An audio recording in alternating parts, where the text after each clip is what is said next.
Hi, my name is Hadra Kashmiri. I'm an international student advisor at University of Bridgeport. This video is meant for F1 students at University of Bridgeport who are looking to apply for 24 months STEM OPT. In this video, I will go over eligibility requirements, how to request for a 24-month STEM OPT I-20, and then what are the documents that are required to send to USCIS. So let's get started. The first thing you'll need to do is go onto our website, ic.bridgeport.edu, and under Employment, click on F1 STEM OPT. Then scroll down to STEM OPT eligibility, where it lists all of the things you will need in order to know whether you qualify for 24-month STEM OPT. The first thing is hold a bachelor's degree or higher degree in an eligible STEM field from University of Bridgeport. If you're not sure whether your major is a STEM major or not, you can go up to resources and helpful links to see DHS's STEM designated degree program list. Here, it will list your program as well as your CIP code that is eligible for STEM OPT. You can look at your I-20 to see if your specific CIP code corresponds and is listed here or not.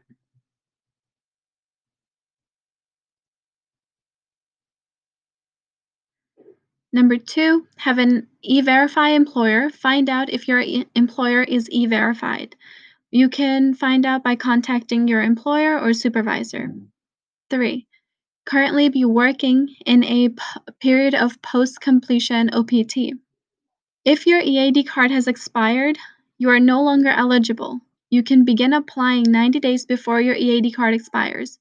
However, USCIS needs to have received your documents with all of your required I-20 and everything. I will go over which documents you will need to send to USCIS, but they need to receive it before your EAD card expires. Please do not wait until last minute, as it takes time for our office to process your request and issue the I-20. 4, you must make sure that you have not exceeded the 90 unemployment limit for 12-month OPT. 5, your employer should be able to work with you to complete the Form I-983 training plan.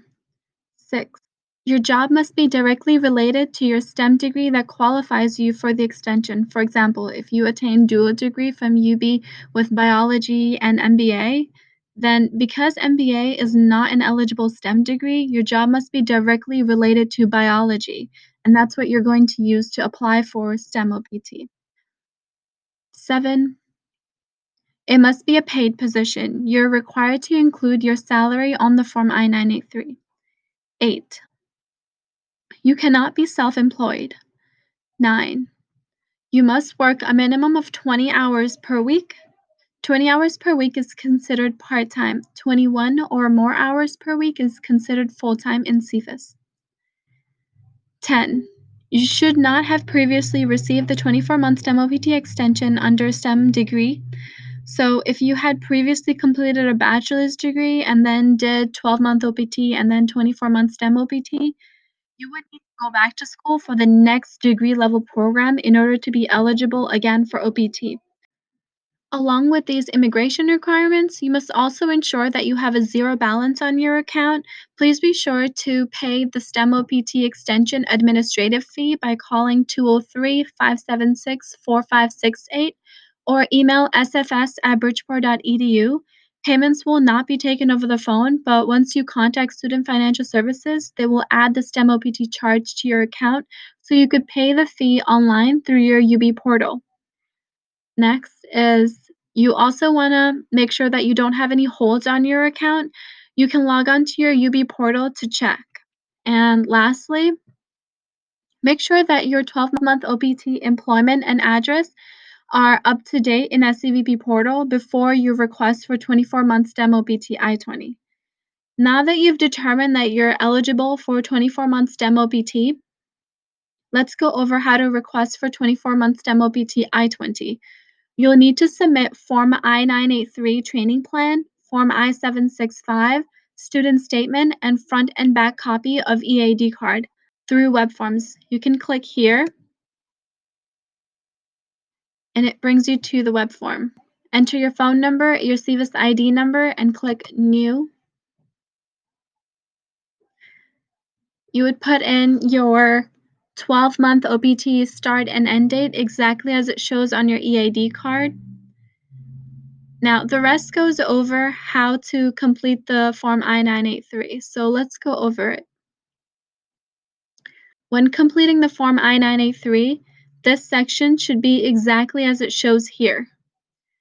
University of Bridgeport, your last name, comma, first name, your email. It doesn't have to be UB email. It should be whichever email you want USCIS to contact you with. This is a specific code for UB, so please make sure this is exactly as it shows here. Your CVIS ID number can be found on your I-20. Your STEM OPT requested period, the start date would be 1 day after your OPT expires, and the end date would need to be 1 day before the 12-month OPT, so you can see how this is July 1st, so the end date would need to be June 30th, and this is the 16th, and then 2 years from there, so 2018. So likewise, you would need to adjust your dates as well. Please note that there is no gap between 12-month OPT and STEM OPT. So going back to this question, did you enter DSO information exactly as provided in the sample? You have to make sure your Form I-983 looks exactly like this, the DSO information. So select yes. And then it goes on to the next question. So let's complete this all the way. This has to be your CIP code and your major exactly as it shows on your I-20. You can find your CIP code also on your I-20. Level of degree, this would be your master's, bachelor's, PhD, whatever level of degree that you've completed. Date awarded, this is your program end date, which can be found on your I-20. Your 12-month OPT I-20, not the previously issued while you were studying at UB.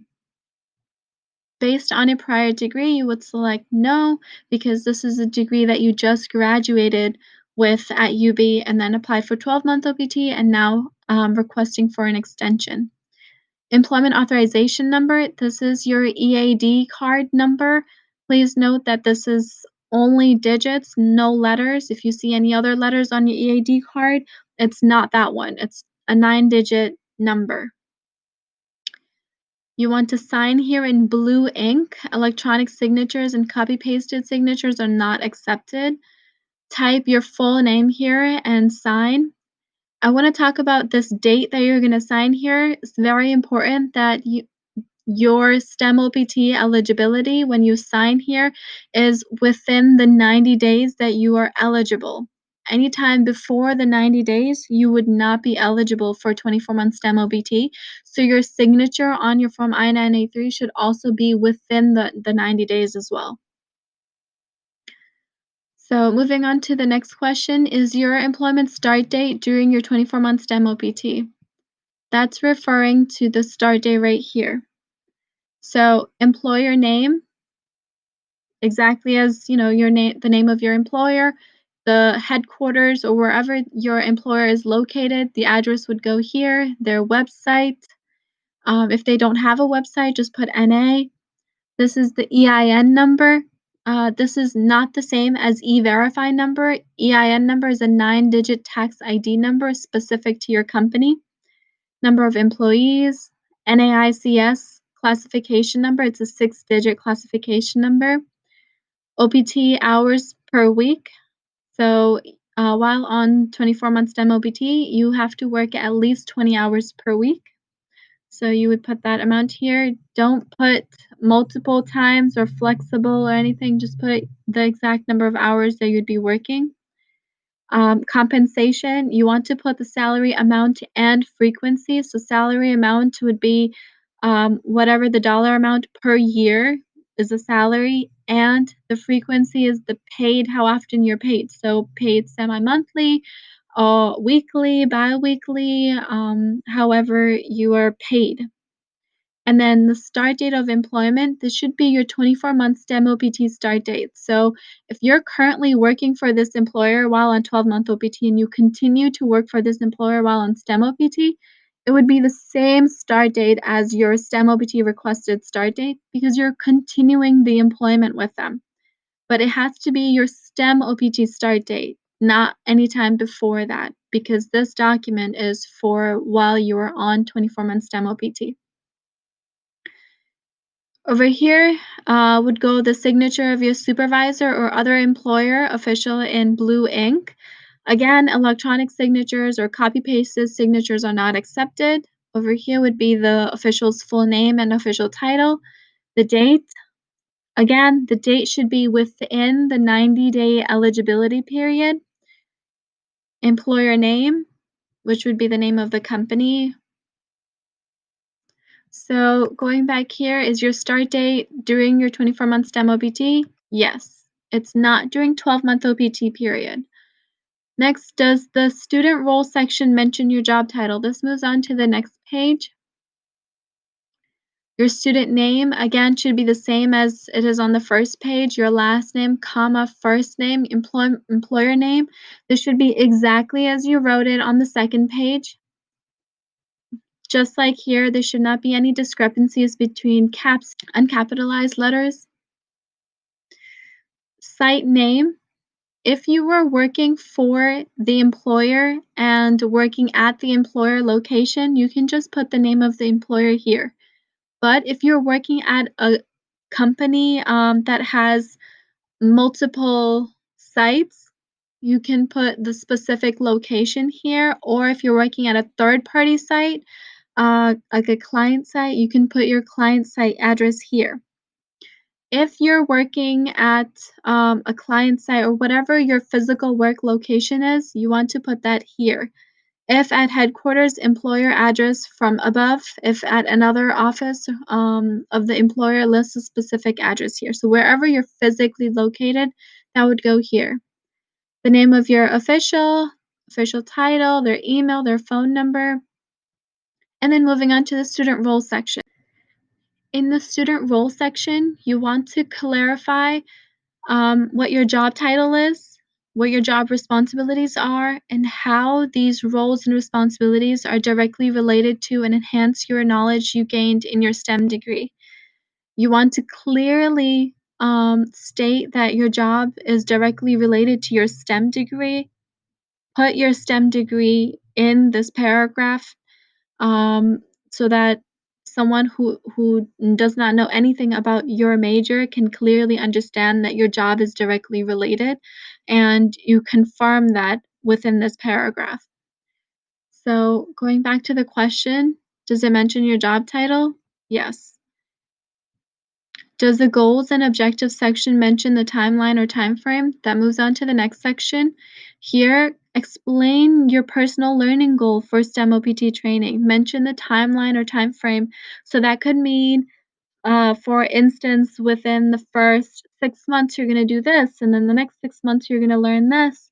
Or within your 24-month period that you're working for this employer, you're going to learn blah, blah, blah. So it should be a clearly timed out how you plan on um, learning those goals, and then describe how you will achieve those goals.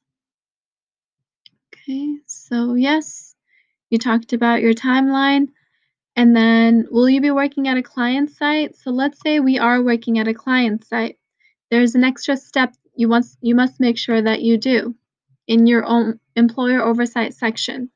So in this section, you want to put information here, should provide details on how you interact with your supervisor and other team members or coworkers to check in on your progress.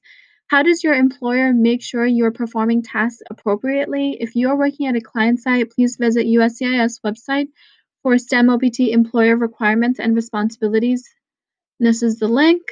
Your employer needs to confirm all of the training obligations are met, including that the employer has and maintains a bona fide employer-employee relationship with the student. In this section, if you're working at a client site, we're looking to see some sort of comment here that confirms that your job is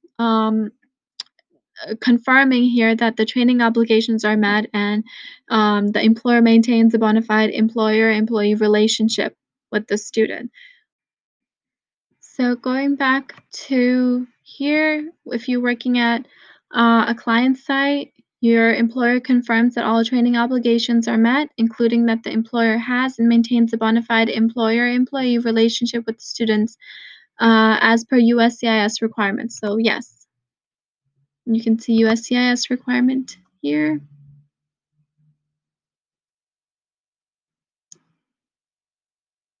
To ensure the integrity of the program and provide safeguard for U.S. workers and um, any employer wishes to employ a student participating in the STEM OPT extension program must ensure that the employer will have and maintain a bona fide employer-employee relationship with the student. So if your employer ever questions, oh, why do I need to confirm this? You can put that, show them this website so that they know that immigration requires this of them. Um, it's important for you to understand that it's the employer. If you're working at a client site, it is not the client site that needs to maintain this bona fide relationship. It's the employer.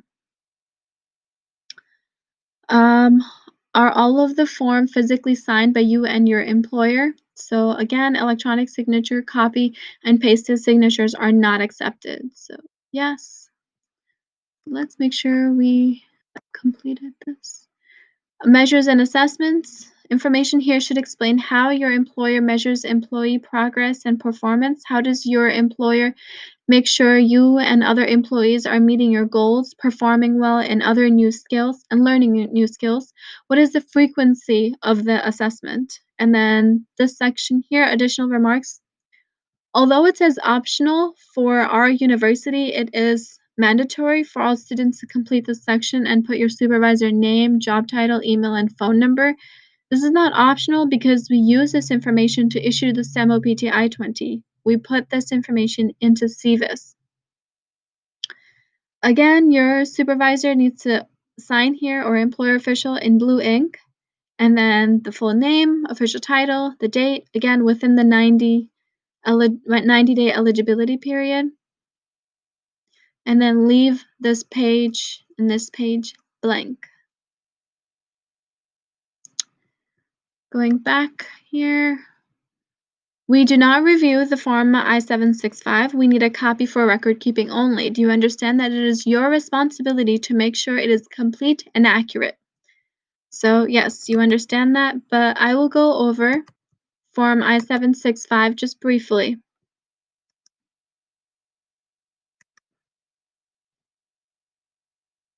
So in this section, since you are requesting for an extension, you're going to select C.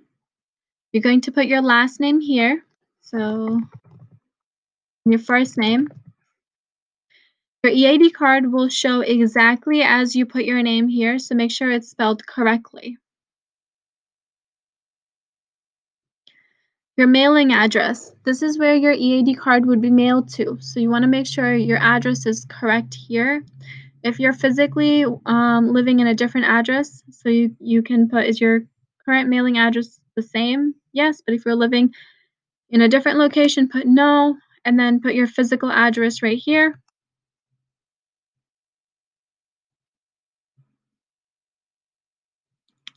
If you don't know your alien registration number, it probably means that you don't have one, so you can leave this blank. If you don't know your USCIS online account number, it means you probably don't have one. Fill out the rest. It's your personal information. If you have your social security number, put have they ever issued you one? Put yes, and then put your social security number here and then select no, so they don't issue you another one. But if you don't have a social security number, put no, leave this blank, and then put yes. Okay, and then you also give them consent, so select yes. This is your own personal information. You want to put here place of your last arrival into the United States. This should be exactly as it shows on your I-94. So let's say you arrived at JFK, New York. You would put New York, comma, New York. So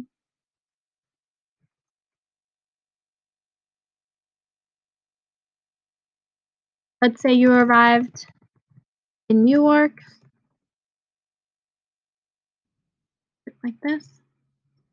Your CVIS ID number you would put here, and then the specific code for 24 months STEM OPT is C3 C, this is lowercase, this is uppercase, and then you need to fill out the rest. This is your E-Verify number, which is a 4 to 7-digit number. This is not the same as your EIN number.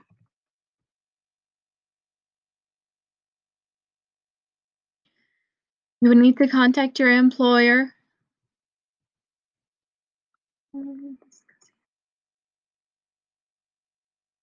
This is the name of your employer.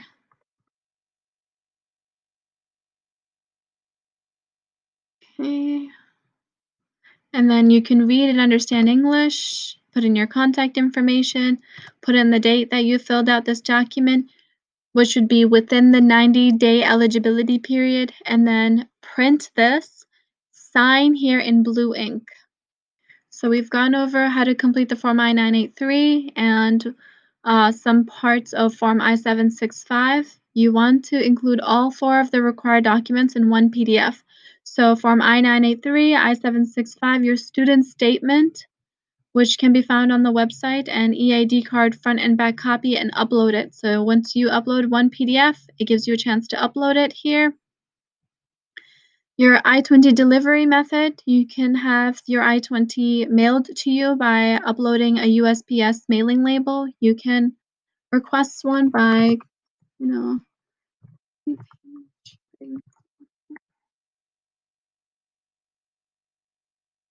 okay, and then just click here, print a label, and it will guide you through all the instructions on how you can get a prepaid shipping label PDF and then just upload it here. You can have your friend pick it up, or you can pick it up yourself. Currently, due to COVID-19, all the DSOs are working remotely. All I-20s would need to be mailed, so you would need to attach a prepaid shipping label. And then you agree to the terms and do your signature and hit submit. Your student statement can be found here. Make sure you read everything that's listed here, because it's basically a contract that you're signing, saying that you understand everything. Sign and date. So the next thing is for you to gather your documents and mail them to USCIS. Over here, we provide an application checklist. We also provide a PDF document. So going over the mailing instructions for 24 months STEM OPT, you want to sign and date the newly issued I-20 for 24 months STEM OPT that's been mailed to you. Make a copy to include it in your application. Do not mail any original I-20s. Mail a signed copy back to IC. Please do not scan or email the I-20 because it is not allowed by immigration. Currently, due to COVID-19, it is temporarily allowed.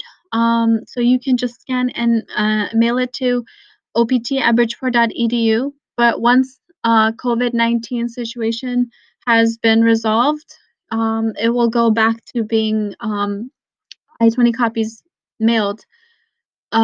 Next, staple the signed student statement to original I-20 for your own record, because you want to make sure that you have all of your immigration requirements that you're required to fulfill. You have it at the tip of your fingers. Please do not mail your original I-20 to USCIS. Please complete your documents and send the application to USCIS in this order. Your original I-765. To your original I-765, you're going to attach a check for $410 to U.S. Department of Homeland Security. You can go on the website to get that, and then attach it to the bottom of your first page of I-765, and staple it on the left corner. 2 passport photos lightly printed on black with a pencil. With this information, just like how you did when you were applying for 12-month OPT, copy of your OPT card front and back, copy of your STEM OPT training plan Form I-983, the one that you scanned and sent to us, not email, but through web forms, that was approved by our office. Copy of your diploma, copy of your UB transcript, copy of all I-20 forms, that you have been issued in the past. Place the most recent one on top. Um, you don't need to include the instruction page, which is page 3 of your I-20. All I-20s must be signed and dated before you copy them. Do not staple copies of your I-20. Don't staple any of your documents besides the first page of Form I-983, where you staple the passport size photos in an envelope on the left top corner, and then your check at the bottom and staple on the left. Just make sure that you don't staple through your passport pictures. A copy of your electronic I-94, which can be available here. If you have paper, copy the card front and back as well, and stamp must be clearly legible, but I think now everyone has the electronic. Copy of passport information page with expiration date. The validity of your passport must be at least 6 months into the future, otherwise your OPT application will be denied. If you have multiple passports, include all of them. Copy of your F1 visa, include copy of entry visa and entry stamp, plus all other entries into US in F1 status. So if you were traveling, every entry stamp back into US on F1 status, you want to make sure you include that page, as well as a copy of change of status approval notice if you did your change of status within the United States. The mailing address and tax information are included with your I-20. Remember, your STEM OPT extension application must reach USCIS within 60 days of your STEM OPT I-20 issuance date, or on or before your current 12-month OPT end date, whichever comes first. So if your EAD card expires, or if your I-20, you don't send your documents and your I-20 is beyond the 60 days that it was issued, you would become ineligible. So both of those criterias you must fulfill. Otherwise, you will lose your STEM OPT extension. Moving on to the next page, where exactly do you need to send your documents depends on where you live. So right now, University of Bridgeport, so I'm in Connecticut and I want to send my documents. I would need to send, if I'm sending it through USPS, it would be here to the lockbox. And if I'm using anything else, express mail or courier deliveries, I would send it through this address. Okay. If you want to get regular notifications, you can also complete the form G1145. Besides this, I also want to put out for everyone to know, if you are not able to, due to COVID-19, if you're not able to get a check or a money order, what you can do is, under filing fee, you can fill out the form G1450, which is authorization for a credit card transaction.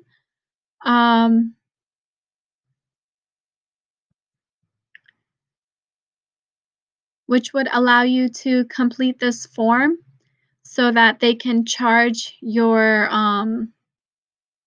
fee on your credit card. And you would need to place this form on top of your application, petition, or package request. So this would be the first thing on top of everything.